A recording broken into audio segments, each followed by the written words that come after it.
இன்றைக்கு ஆட்சி அமைத்து இருக்கக்கூடியவர்கள் ரிசல்ட்டுக்கு அப்புறமா மாநகராட்சி சார்பாக மேற்கொள்ள வேண்டிய பல்வேறு பணிகளை நிறுத்தி வைத்திருக்கிறார்கள். பிப்ரவரி மாதமே 2026-27க்கான நிதிநிலை மாநகராட்சியின் நிதிநிலை அறிவிப்பு வழங்கப்பட்டிருக்கிறது. இருந்தாலும் இவர்கள் ஆட்சி அமைத்த பிறகு பல்வேறு பணிகளை நிதிநிலை காரணமாக நிறுத்தி வைக்கப்பட்டிருக்கிறது. அதில் முக்கியமாக ஒவ்வொரு மாமன்ற உறுப்பினர்களுக்கும் ஒவ்வொரு ஆண்டும் நிதி வழங்கப்படும். அதில் மாமன்ற உறுப்பினர்கள் அவர்கள் வார்டுக்கு உட்பட்டு பல்வேறு பணிகளை மேற்கொள்வார்கள். அந்த மாதிரி மேற்கொள்ள பணிகள் கூட இன்றைக்கு மாமன்ற உறுப்பினர் மேம்பாட்டு நிதியாக இருக்கக்கூடிய 60 லட்சத்தை இன்றைக்கு அதிகாரிகள் மூலமாக இன்று அரசு அமைத்திருக்கக்கூடியவர்கள் நிறுத்தி வைக்கப்பட்டிருக்கிறார்கள். கடந்த 2 மாதங்களாக மன்ற கூட்டத்தில் இது தொடர்பாக ஒவ்வொரு மாமன்ற உறுப்பினர்களும் கேள்வி வைத்தார்கள். கடந்த மன்ற கூட்டத்திலும் இது குறித்து கேள்வி வைத்தார்கள். நிதி வழங்கப்படும் அப்படின்றத தெரிவித்தார்கள். ஆனா ஒவ்வொரு மாமன்ற உறுப்பினர்களும் அவங்க ஜோனுக்கு உட்பட்டு மாமன்ற உறுப்பினர் மேம்பாட்டு நிதியிலிருந்து நாங்க ஐசிடிஎஸ் கட்ட போறோம், இல்ல பல்நோக்கு மையம் கட்ட போறோம் அப்படின்னு கடிதம் கொடுக்கும் பொழுது எந்த அதிகாரிகளும் அந்த கடிதத்தை வாங்கவும் இல்லை, அதற்கான எஸ்டிமேட்டும் போட்டு தரல. அதனால இன்றைக்கு கவன ஈர்ப்பு தீர்மானமாக ஒரு தீர்மானத்தை இந்த மன்றத்தில் வைத்திருக்கிறோம். கண்டிப்பாக இது அரசோட கவனத்துக்கு எடுத்து சென்றிருக்கோம். நானும் துணை மேயர் அண்ணன் அவர்களும் இணைந்து அனைத்து மாமன்ற உறுப்பினர்களும் இணைந்து இன்றைக்கு தமிழ்நாடு முதலமைச்சர் அவர்களுக்கும் கடிதம் வாயிலும் இது குறித்து நாங்கள் தகவல் தெரிவித்திருக்கோம். நல்ல பதில் வரும் அப்படின்றத தெரிவித்திருக்கோம். திராவிட முன்னேற்ற கழகத்தின் சார்பாக இப்படி ஒரு முன்னெடுப்பு எடுத்திருந்தாலும் இன்னைக்கு ஆளுங்கட்சியில இருக்கக்கூடிய கூட்டணியில இருக்கக்கூடியவர்களும் விசிகேவா இருக்கட்டும், கம்யூனிஸ்டா இருக்கட்டும், காங்கிரஸா இருக்கட்டும், இப்படி அனைவருமே இதற்கு ஆதரவு தெரிவித்திருக்கிறார்கள். ஏன்னால் மாமன்ற உறுப்பினர் நிதி என்றது அவர்களுக்கான உரிமை. இதை எந்த வகையிலும் ஆட்சி மாற்றம் ஏற்பட்டதனால நிறுத்தி வைக்கக்கூடிய சூழல் ஒருதலைபட்சமான அரசாக இருக்கிறது. சின்ன சின்ன பணிகள் மாமன்ற உறுப்பினர்கள் இந்த நிதியின் மூலமாக மேற்கொள்வார்கள். அது மட்டுமில்லாத இப்ப வர இருக்கக்கூடிய பருவமழை இருக்கு.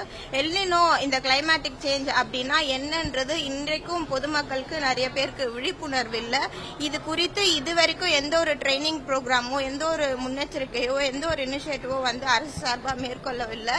அதே போல இது குறித்து மாமன்ற உறுப்பினர்கள் கேள்வி எழுப்பும் பொழுதும் இது குறித்து வெளியில தெரிவிக்கும் பொழுதும் அதிகாரிகள் நாங்க பண்ணித்தரோம் அப்படின்னு காலதாமதம் தான் மேற்கொள்கிறார்கள்.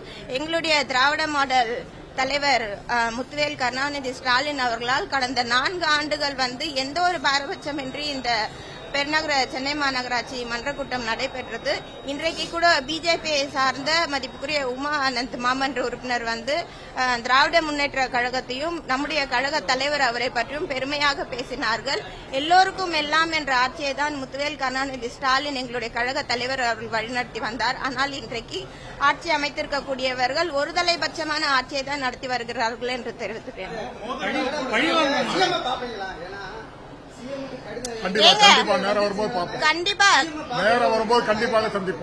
கண்டிப்பா அவசியம் கருதி இருந்தால் பண்ணுவோம்.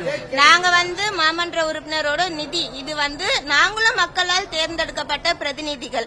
இது பாலிசி டிசிஷன். இது இன்னைக்கு சட்டமன்ற உறுப்பினர்கள் இருக்கிறார்கள். எங்களோட ஆளுங்கட்சி சட்டமன்ற உறுப்பினர்கள் தான் நிதி வழங்குவோம். எதிர்கட்சிக்கோ இல்ல கூட்டணி கட்சிக்கோ இல்ல மத்த கட்சி சார்ந்தவர்களுக்கோ நாங்க சட்டமன்ற உறுப்பினர் நிதி வழங்க மாட்டோம்னு அவங்க சொல்ல முடியாதுல. அப்படி இருக்கும்பொழுது 5 ஆண்டு காலங்கள் எங்களுக்கு மாமன்ற உறுப்பினர்களாக இந்த பணி எங்களுக்கு இருக்கு. அப்படி இருக்கும்பொழுது இது எது முக்கியமோ அதை விட்டுட்டு நீங்க எதுக்கு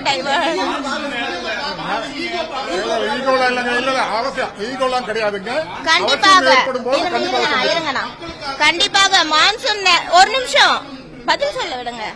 கண்டிப்பாக மான்சூன் நேரத்துல பெருநகர சென்னை மாநகராட்சியோட பணி மிக மிக முக்கியமான பணி. ஒவ்வொரு மாமன்ற உறுப்பினர்களுக்கு தான் அவங்க வார்டுக்கு உட்பட்டு எந்த தெருவில் தண்ணி நிக்குது, எந்த இடம் லோ லைன் ஏரியா, எந்த இடத்துல பொதுமக்களுக்கு அதிக மாநகராட்சியோட தேவைகள் இருக்கும் அப்படின்றது தெரிந்திருக்கிறார்கள். அப்படி இருக்கும் பொழுது மாநகராட்சி மன்ற உறுப்பினர் வைக்கக்கூடிய கோரிக்கைகள்ல எந்த ஒரு ஏஇ லெவல்ல கூட கேட்கறது இல்ல அப்படின்றது அனைத்து மன்ற உறுப்பினர்களும் இன்னைக்கு மன்றத்துல தெரிவித்திருக்கிறார்கள்.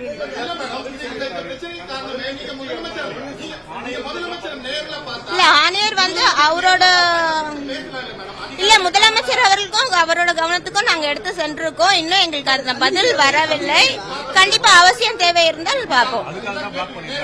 இல்ல ஆமா, அவர்கிட்ட கடிதம் கொடுத்திருக்கோம், இன்னும் அவங்க கிட்ட இருந்து எங்களுக்கு பதில் வரல. வந்த பிறகு அதற்கான ஆமா இன்றைக்கு நிறைவேற்றப்பட்ட கவன ஈர்ப்பு தீர்மானத்திற்கு பாஜக, அதிமுக, தமிழ்நாடு காங்கிரஸ் கமிட்டி, விடுதலை சிறுத்தைகள், மார்க்சிஸ்ட் கம்யூனிஸ்ட், இந்திய கம்யூனிஸ்ட் அத்தனை பேரும் அந்த தீர்மானத்திற்கு ஆதரவு தெரிவிச்சிருக்காங்க. இதுதான் செய்தி. போலாம் போலாம்.